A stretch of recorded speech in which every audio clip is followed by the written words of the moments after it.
Apart from vacuum cleaners that suck things to clean things up, and vampires that suck things to survive, and oral sex, which is done for, you know what else sucks? Life sucks. Sometimes life sucks without any reason. Or is there?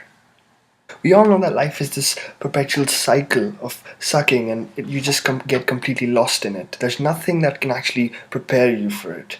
You just kind of accept it and get through it, and get through another day, and then another day, and then another day in hope of things getting better, and they do for a while. I find the concept of forever pretty fascinating because it can be a curse and a boon. It can be a boon because when you're actually, imagine you're doing something that you enjoy doing or you love it, and then they say, hey, this thing that you love, it's going to end. It's not going to last forever. And they're like, and you're like, oh crap.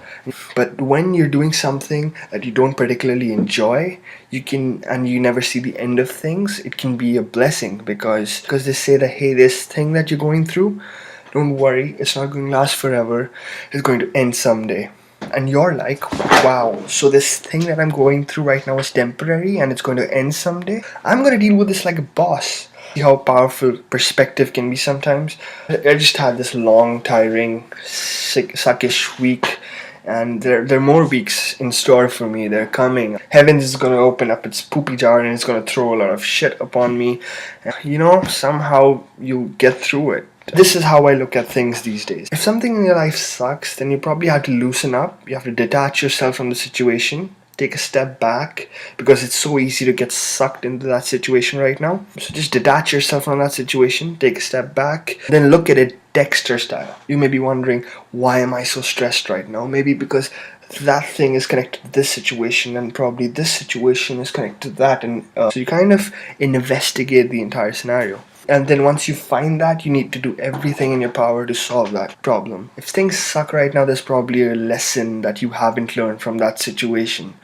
There may be a lesson that you haven't learned right now that maybe you need to learn from that situation that you're in. Maybe it's a lesson that you have to learn from this situation. Only then can you move forward to another situation that probably may suck less from the situation that you're in right now, or it may suck more, but you are fully capable enough to deal with that situation. If there's anything that I've learned from my situation right now, it's that I should loosen up. I should take a step back and understand that I need to code a few labs, I need to practice a few concepts, and get better at that, and things can probably start getting better from there, for me at least. And it's still going to suck. Don't get me wrong, things are still going to suck. At least they'll suck less. And isn't that the aim at the end of the day? Keep telling yourself that you can do it, because the entire world can say that you can do it, and that may not mean shit to you, but if your internal voice says that you can do it, it makes a whole lot of a difference. So that was a good talk. It made me think, and I hope it made you think. If you have any thoughts regarding the situation or how you deal with stuff, do leave it in the comments or something. So good talk, I guess. I'll see you next week.